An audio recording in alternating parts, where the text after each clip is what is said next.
This YouTube channel does not promote any violent, harmful, or illegal activities. All content provided by this channel is meant for an educational purpose only.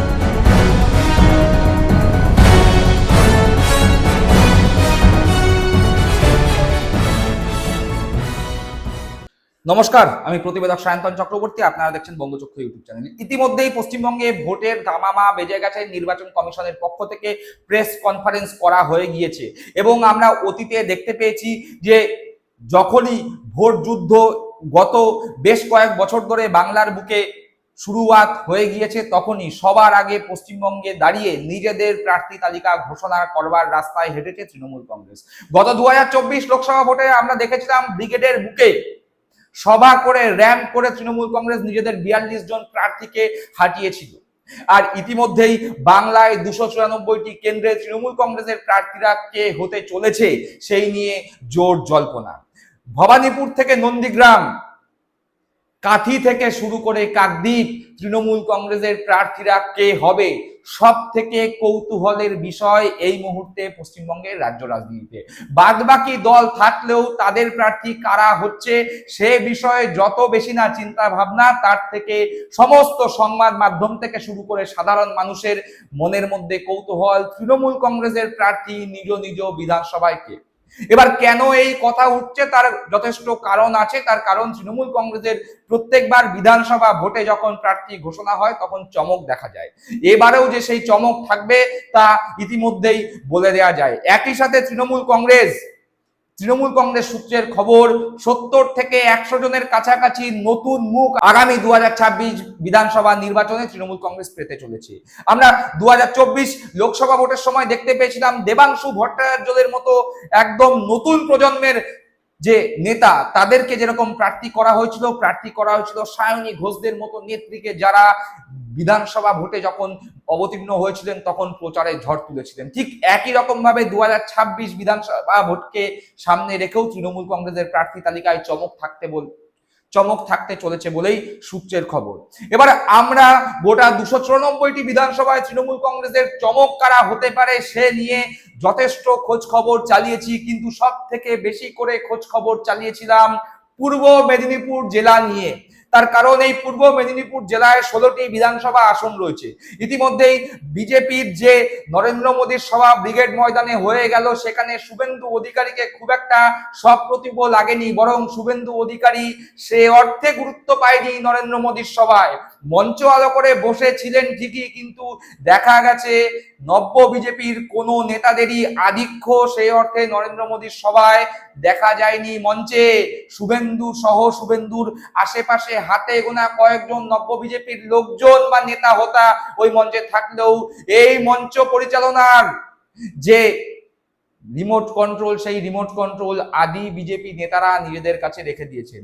আমরা দেখতে পেয়েছি দিলীপ ঘোষ, যাকে কোণঠাসা করবার জন্য শুভেন্দু অধিকারী সহ শুভেন্দু অধিকারীর ঘনিষ্ঠ লবি সবসময় সচেষ্ট থাকেন, সেই দিলীপ ঘোষের সঙ্গে নরেন্দ্র মোদী সাক্ষাৎ করেছেন। একই সাথে দিলীপ ঘোষের সঙ্গে খুনসুটিও করেছেন, করে জিজ্ঞাসা করেছেন শালিকা লাড্ডু কবে খাবো। এরকম খবর আমরা বিভিন্ন সংবাদ মাধ্যমে দেখতে পেয়েছি। কিন্তু যে কথা বললাম পূর্ব মেদিনীপুর শুভেন্দু অধিকারীর জেলা, সেটা নিয়ে বেশি খোঁজ খবর করেছি। তার কারণ ইতিমধ্যেই বঙ্গ বিজেপির অভ্যন্তর সূত্রের খবর, বঙ্গ বিজেপির রাজ্য স্তরের এবং কেন্দ্রীয় স্তরের নেতৃত্বরা শুভেন্দু অধিকারীকে ঠাড়ে ছোড়ে বুঝিয়ে দিয়েছে যে তোমার যদি প্রার্থী তালিকায় নিজের আধিপত্য রাখতে হয়, তুমি শুধু পূর্ব মেদিনীপুরের প্রার্থী তালিকা ঠিক করো, বাদ বাকি প্রার্থী তালিকায় কে হবে, কোথায় হবে, কারা দাঁড়াবে, কোথা থেকে দাঁড়াবে তা ঠিক করার জন্য বঙ্গ বিজেপির রাজ্য নেতৃত্ব কেন্দ্রীয় নেতৃত্বের সঙ্গে বুঝে নেবে। তাই পূর্ব মেদিনীপুরের 16টি বিধানসভা আসনে তৃণমূল কংগ্রেসের প্রার্থী কারা কারা হচ্ছে সে নিয়েও কৌতূহল আমাদের যথেষ্ট ছিল।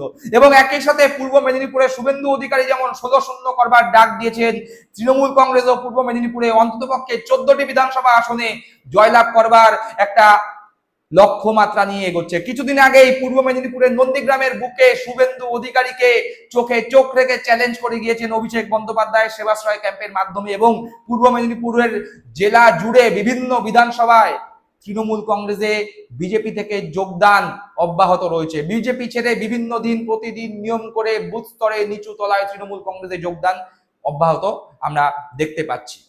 আমরা গত লোকসভা ভোটের যদি ফলাফল বিচার করি, বিশ্লেষণ করি, তাহলে দেখতে পাবো পূর্ব মেদিনীপুরের 16টি বিধানসভার মধ্যে বিজেপি 14টি বিধানসভায় এগিয়েছিল, তৃণমূল কংগ্রেস 2টি বিধানসভায় এগিয়েছিল এবং এই ফলাফলকে সামনে রেখে শুভেন্দু অধিকারী আস্ফালন করেছিলেন। কিন্তু দিন যত এগিয়েছে, 24-এর লোকসভা থেকে আজকে 26-এর বিধানসভা ভোট সামনে এসছে, প্রায় 1.5 বছর অতিক্রান্ত। এই 1.5 বছরে পূর্ব মেদিনীপুরের জল অনেক গড়িয়েছে এবং রাজনৈতিক সমীকরণ অনেক পরিবর্তন হয়েছে। তাপসী মণ্ডলের মতো যে সমস্ত বিধায়করা হলদিয়া থেকে জয়লাভ করেছিল, তারা তৃণমূল কংগ্রেসে যেমন যোগদান করেছেন, সেরকমই ময়না বিধানসভায় বিজেপির অন্যতম প্রধান শক্তি সেই নেতা তৃণমূল কংগ্রেসে যোগদান করেছেন। একই সাথে নিচু তলায় ভাঙন, ফলে নন্দীগ্রাম সহ গোটা পূর্ব মেদিনীপুর জলে বিজেপির পায়ের তলার মাটি হালকা হচ্ছে। আর ঠিক এরকম সময় মোটামুটি ভাবে কিছু বিধানসভায় প্রার্থী তালিকার নাম কানাঘুষো শোনা যাচ্ছে তৃণমূল সূত্রের অভ্যন্তরে বা তৃণমূলের অভ্যন্তরে। সূত্র মারফত যেই খবর আমরা পাচ্ছি, সেই তালিকা আপনাদের সামনে আমরা তুলে ধরবো এবং আমরা দাবি করছি না এই তালিকায় 100% সঠিক হবে, কিন্তু সূত্র মারফত এর আগে আমরা বলেছিলাম যে রঞ্জিত মল্লিকের পরিবার থেকে কোয়েল মল্লিক তৃণমূল কংগ্রেসের প্রার্থী হতে পারে এবং সেই খবর যে খুব একটা অমূলক ছিল না, তা ইতিমধ্যেই আপনারা প্রমাণ পেয়েছেন। কোয়েল মল্লিককে তৃণমূল কংগ্রেস রাজ্যসভার সাংসদ করেছে। আর আগামী 2026 বিধানসভা নির্বাচনে ওই মল্লিক পরিবারেরই রঞ্জিত মল্লিক পূর্ব মেদিনীপুর জেলারই একটি কেন্দ্র থেকে প্রার্থী হতে চলেছেন। এছাড়া আরো বেশ কয়েকটি বিধানসভা কেন্দ্র এই পূর্ব মেদিনীপুর জেলার, সেই সমস্ত জায়গা থেকে কারা প্রার্থী হতে চলেছেন সেরকম একটি তালিকা আমাদের কাছে এসছে। এই ফোনের মধ্যে আমরা পড়ে শোনাচ্ছি, আপনারা একটু দেখুন। প্রথমেই আসা যাক হলদিয়া। শুভেন্দু অধিকারীর অন্যতম ইন্টারেস্টের জায়গা, একটা শিল্প তালুক, যেখান থেকে প্রচুর পরিমাণ আর্থিক সাহায্য শুভেন্দু অধিকারী পান এবং ভোটে জেতার জন্য যেই হলদিয়া শুভেন্দু অধিকারীকে সাহায্য করে, সেই হলদিয়ায় তৃণমূল কংগ্রেসের প্রতীকে লড়তে পারেন তাপসী মণ্ডল, যিনি বিজেপি থেকে তৃণমূল কংগ্রেসে কিছুদিন আগে যোগদান করেছিলেন। এবার বিজেপির ঘুরে তৃণমূল কংগ্রেসে আসা রাজীব বন্দ্যোপাধ্যায় যে শুভেন্দু অধিকারীর গড় এই পূর্ব মেদিনীপুর জেলায়, দেবাংশু ভট্টাচার্য যখন তৃণমূল কংগ্রেসের প্রতীকে প্রার্থী হয়েছিলেন, তখন তৃণমূল কংগ্রেসের দেবাংশু ভট্টাচার্যের হয়ে পুরো ভোট পরিচালনার দায়িত্ব নিয়েছিলেন সেই রাজীব বন্দ্যোপাধ্যায় এবার পূর্ব মেদিনীপুর জেলায় শুভেন্দু অধিকারীর গড়ে প্রার্থী হতে চলেছেন। যেটুকুনি খবর পাওয়া যাচ্ছে, বিজেপি ঘুরে তৃণমূল কংগ্রেসে আসা রাজ্যের প্রাক্তন মন্ত্রী রাজীব বন্দ্যোপাধ্যায়কে পাঁশকুড়া পূর্ব আসনে মনোনয়ন দেয়া হতে পারে। পাঁশকুড়া পূর্ব বিধানসভা কেন্দ্র থেকে রাজীব বন্দ্যোপাধ্যায় তৃণমূল কংগ্রেসের প্রতীকে লড়াই করতে পারেন। আবার তমলুকের বর্তমান বিধায়ক এবং রাজ্যের প্রাক্তন মন্ত্রী সৌমেন মহাপাত্রকে এবার টিকিট নাও দিতে পারে তৃণমূল কংগ্রেস। ইতিমধ্যেই বিভিন্ন সংবাদ মাধ্যমে আপনারা দেখতে পাচ্ছেন যে সৌমেন মহাপাত্রকে নিয়ে একটা বিতর্ক চলছে। তাই সৌমেন মহাপাত্রকে আগামী 2026 বিধানসভা নির্বাচনে টিকিট নাও দেওয়া হতে পারে।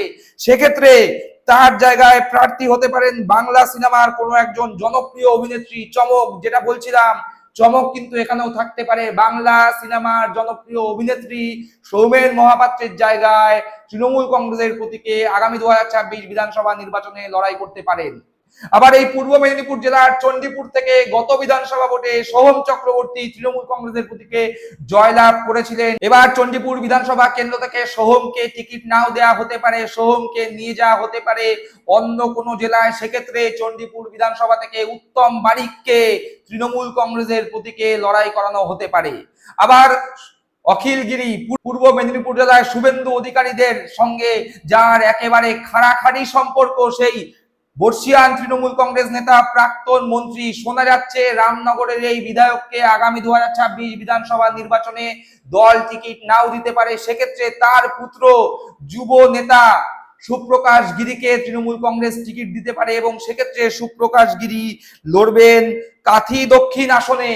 আবার কোন জায়গায় শোনা যাচ্ছে পিতা অখিল গিরিকে রামনগর এবং পুত্র সুপ্রকাশ গিরিকে কাথি দক্ষিণে তৃণমূল কংগ্রেসের প্রতীকে লড়াই করানো হতে পারে। তবে নন্দীগ্রামে কি হবে? এক্ষেত্রে তৃণমূল কংগ্রেসের স্ট্র্যাটেজি কিছুটা আলাদা। তৃণমূল কংগ্রেস নন্দীগ্রামে কারা প্রার্থী হবে সে কথা এখনো পর্যন্ত দলের বাইরে সে অর্থে আসছে না। তবে কানাঘুষো শোনা যাচ্ছে নন্দীগ্রামে এমন কোনো একজন নেতাকে দল প্রার্থী করতে পারে যার জন্য বিজেপি একেবারেই প্রস্তুত নয়। সেক্ষেত্রে 4-5টি নাম হাওয়ায় ভাসছে। নন্দীগ্রামের মেয়ে যে সোশ্যাল মিডিয়ায় ভীষণ অ্যাক্টিভ, কিছুদিন আগে অভিষেক বন্দ্যোপাধ্যায়ের আমরা বাংলার ডিজিটাল যোদ্ধার মঞ্চে যাকে দেখা গেছে, সেই অষ্টমী গিরিকে যেমন প্রার্থী করা হতে পারে বলে একটা খবর হাওয়ায় ভাসছে। একই সাথে রিজু দত্তের মতো নেতা যারা এই অভিষেক বন্দ্যোপাধ্যায়ের সেবাশ্রয় ক্যাম্পকে সামনে রেখে নন্দীগ্রামে দীর্ঘদিন পড়েছিলেন, সুদীপ রাঘার মতো নেতার নামও উঠে আসছে নন্দীগ্রামকে কেন্দ্র করে। এছাড়া টলিউড জগতের দুই তাবর অ্যাক্টর, আবারও বলছি দুই তাবর অ্যাক্টর অভিনেতার নামও নন্দীগ্রামে শোনা যাচ্ছে। কিন্তু রঞ্জিত মল্লিকের নাম কোথায় শোনা যাচ্ছে? হ্যাঁ, এবার রঞ্জিত মল্লিক, যিনি কিছুদিন আগে অভিষেক বন্দ্যোপাধ্যায়ের পাশে দাঁড়িয়ে কাঁধে হাত রেখে বলেছিলেন এই ছেলেটাকে আমার খুব ভালো লাগে, যে রঞ্জিত মল্লিকের বাড়িতে অভিষেক বন্দ্যোপাধ্যায় তৃণমূল কংগ্রেসের বিগত 14-15 বছরের উন্নয়নের খতিয়ান নিয়ে, উন্নয়নের পাঁচালী নিয়ে পৌঁছে গিয়েছিলেন, সেই রঞ্জিত মল্লিককে সবাইকে চমকে দিয়ে তৃণমূল কংগ্রেস প্রার্থী করতে পারে শুভেন্দু অধিকারীর গড়, শুভেন্দু অধিকারীর নিজের বাড়ি, যেই বিধানসভার অভ্যন্তরে, সেই কাথি উত্তর থেকে, ঠিক শুনছেন, কাথি উত্তর থেকে, যেই কেন্দ্র থেকে প্রার্থী হওয়ার সম্ভাবনা রঞ্জিত মল্লিকের রয়েছে। একই কেন্দ্র থেকে বিজেপির প্রতীকে লড়াই করতে পারেন শুভেন্দু অধিকারীর ভাই দিব্যেন্দু অধিকারী। এবার দেখার তৃণমূল কংগ্রেস অভ্যন্তর মারফত যে সূত্র থেকে খবর পাওয়া গেল, সেই সূত্র থেকে পাওয়া খবর অনুযায়ী এই প্রার্থী তালিকা মিলে যায় কিনা। তবে আমরা আশা করছি অতীতে যেরকম এই সূত্র মারফত খবর পাওয়ার মাধ্যমেই আমরা বলেছিলাম কোয়েল মল্লিক তৃণমূল কংগ্রেসের প্রতীকে রাজ্যসভায় যেতে পারেন, সেটা যেরকম মিলে গেছিল, আমরা আশা করছি পূর্ব মেদিনীপুর জেলার যেই তালিকা আপনাদের সামনে দিলাম, সেই তালিকার অন্ততপক্ষে 60 থেকে 70% মিলে যাওয়ার একটা সম্ভাবনা ইতিমধ্যেই তৈরি হয়েছে। দর্শক বন্ধুরা, আপনারা কি মনে করছেন যদি এই প্রার্থী তালিকা বাস্তবে রূপ পায়, তাহলে যে আসনগুলোতে এই প্রার্থীরা আগামী নির্বাচনে তৃণমূল কংগ্রেসের প্রতীকে প্রতিদ্বন্দ্বিতা করতে চলেছেন, তাদের জেতার বা হারার সম্ভাবনা কতটা? আপনাদের মূল্যবান মতামত অবশ্যই কমেন্ট বক্সে কমেন্ট করে জানাবেন। সকলে ভালো থাকবেন, সুস্থ থাকবেন। জয় হিন্দ, বন্দে মাতরম।